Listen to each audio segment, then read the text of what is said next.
This is Swiss and Chips, your British guide to Switzerland. Hello, you're listening to Swiss and Chips, and it's just me, Jo, today. I've got a special episode for you because today I had my interview for my Swiss citizenship application. I just left the office where they carry out these interviews, and I'm standing close to the Swiss Parliament building actually to record this while it's still fresh in my mind. For those of you who listen regularly to our podcast, you know that Simon is Swiss, I'm British, and I've lived in Switzerland for 11 years. And that means since last year, I was eligible to apply to become Swiss, which I did. There are some previous episodes of this sort of special part of our Swiss and Chips podcast, which detail all of the previous steps I've had to go through to try and become Swiss.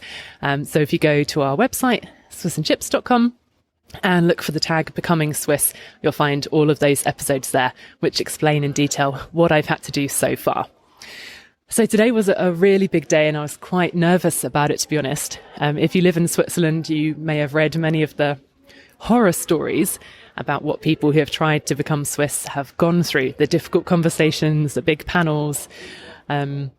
People have been refused citizenship on grounds of wearing tracksuits, for example. That was an infamous case that was in the Swiss newspapers. So I think I had good reason to be a little bit anxious about what might occur today. However, the good news is I really didn't need to be. The man who's been handling all of my documents so far was extremely friendly. He made lots of jokes. He really tried to put me at ease. And I was just sitting in an office talking to him, basically. There was no panel of people interviewing. The thing is, in Switzerland, the process varies quite widely, I would say, depending on where you live, which canton, which commune, which city. So the experience can be quite different. But my experience was refreshingly positive.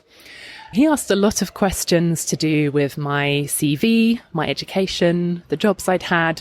We went through everything that was in my application so far and double-checked all of the details. He wanted to know about my job, how much I earn, how much I pay in rent, if I have any debts, if I own any property.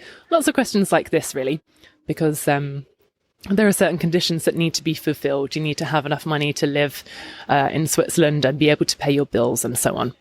So this part of the conversation was quite easy, but it was very detailed. And we also spoke in High German. He asked me at the beginning if I can speak Mundart, Swiss German dialect. I can understand this quite well, but I really wanted to do the conversation in High German to make sure that I could answer the questions properly and not make a silly mistake on the basis of understanding. But this wasn't a problem at all. So we spoke in High German. He asked me a lot of questions about my family, where I live, and sort of formalities like this. I was expecting to be asked some questions about naming Swiss mountains or perhaps how federalism works. But this had already been covered in the citizenship test, which I took last year. That's a multiple choice test, basically, which you sit down and fill out on a form, which I passed last year. So none of those kind of questions came up in the conversation at all, which wasn't what I expected from what I'd heard from other people. He asked me if I was in an association, which I'm not, which I thought might be a problem, but it seems it wasn't. He wanted to know if I have contact with Swiss people, what kind of things I do with my spare time, and how I get to know people in Switzerland, things like that. So I had lots to say there. So that was all good. And then he asked me what my motivations were for becoming Swiss. And we had quite a detailed discussion there about why I want to become Swiss. Something that surprised me a little bit was he asked me if I accept that our daughter will have to go to swimming lessons and have to attend school in Switzerland, which I do. So they're really trying to explore that you understand what the implications are of being a Swiss citizen. So that was quite interesting.